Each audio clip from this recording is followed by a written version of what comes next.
நீ சொல்ல வர விஷயம் இந்த வாழ்வுரிமை அப்படின்றீங்க. ஒடுக்கப்பட்ட மக்களுக்கு, பட்டியலின மக்களுக்கு இது வரைக்கும் வாழ்வுரிமை இல்லாமல் இருக்குதா, மீட்காமல் இருக்குதா? இந்த திராவிட அரசு வந்து உங்களுக்கு நிறைய வாழ்வுரிமைக்கான வாய்ப்பை கொடுத்துருக்குது.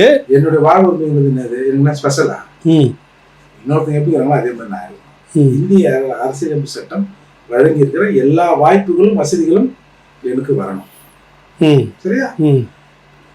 சட்டத்தின் முன்னால் எல்லாரும் சமம். நான் இந்த ஊரில் தமிழகத்தில் சமமாக நடத்தப்படுகிறேனா அப்படின்னு மனசாதி தொட்டு சொல்லுங்க. சரி, சொல்லுங்க சொல்லுங்க. இல்ல அப்புறம் மறுக்கப்பட்டு தானே இருக்கு.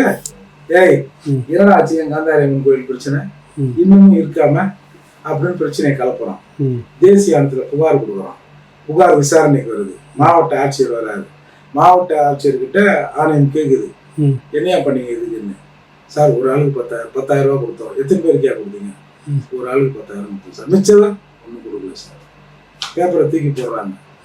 அப்போ என்ன சட்டம் இருக்குது? 8 லட்ச ரூபா கொடுக்கணும். வீட்டுக்கு ஒருத்தருக்கு வாரிசு வேலை கொடுக்கணும். சார், அவங்க எங்க இருக்காருன்னு தெரியல. அது தேடுறது தான் அவங்க வேலை.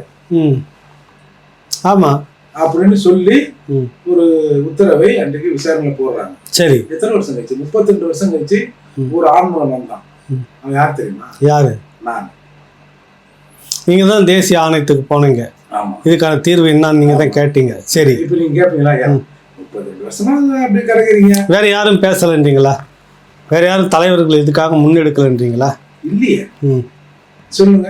வைகோ வீட்டுல போய் சாப்பிட்டு இருப்ப, வைகோ கொடுத்த பணத்தை வாங்கி இருப்ப, 2 பேரும் ரகசியமா அங்க எங்க போயிருப்பீங்க, கட்டி குழாவி அப்படியே முத்தமா கூட போயிருப்பீங்க. இதுக்கு தீர்வு காண தெரியல. இத பேசுனீங்களா? தீர்வு கூட பேசுனீங்களா? நீ போயிடுவ. பாப்பன்னு தெரியும். பேசுவேன்னு ஒரு படத்துல வரும்ல, அந்த மாதிரி பேசிருக்கீங்களா? வந்தல. அவருக்கே இல்லாத அக்கறை இல்ல, இத்தனை நாளா இல்லாத அக்கறை உனக்கு ஏன் அப்படின்னு கேட்க முடியுமா? அப்ப ஒடுக்கப்பட்ட பட்டியலினத்துக்கான ஒரு பாதுகாப்பு, அதை நாங்கள் வீழ்த்தணும்னு நினச்சா முடியாது, வீழ்த்த முடியாது. அதுக்காக நாங்கள் உயிர் தியாகம் கூட பண்ணுன்ற அளவுக்கு அவர் பேசுறாருன்னா, அப்போ எதுவும் செய்யாம தான் பேசுறாரா நாங்களான்னு கேட்க. ஆண்டைக்கு பலி கொடுக்கப்படும். எங்க உயிர்லாம் அப்படி இல்லை. இது தன்மான உயிர்கள், எங்க சமூகத்துக்காக இருக்கிற உயிர்கள். ஐயா வந்து திராவிட மாடல் ஆட்சி ஒரு உயர்கல்வித்துறையில ஒரு அமைச்சராக்கி இருக்காங்கல்ல, ரொம்ப சந்தோஷம்னு நீங்க சொல்லுவீங்க.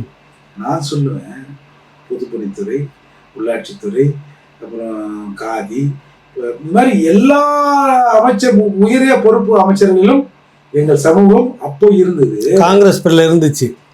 திராவிடம் இல்லாத போது இருந்தது. திராவிடம் இல்லாத போது திருப்பதி தேவஸ்தானத்தில் அறங்காவலர் குழு தலைவராக எங்க ஆள் இருந்தாரு. இப்ப நீங்க ஒரு சாதாரண கோயில்ல போக முடியாம போட்டுறீங்க அப்படின்னு நான் சொல்றேன். அப்ப நான் சொல்றது சரியா, நீ சொல்றது சரியா? கோயில் இழிவு போராட்டத்தை பெரியார் வைக்கத்துல பண்ணாருன்னு நீ பெருமை பித்துற.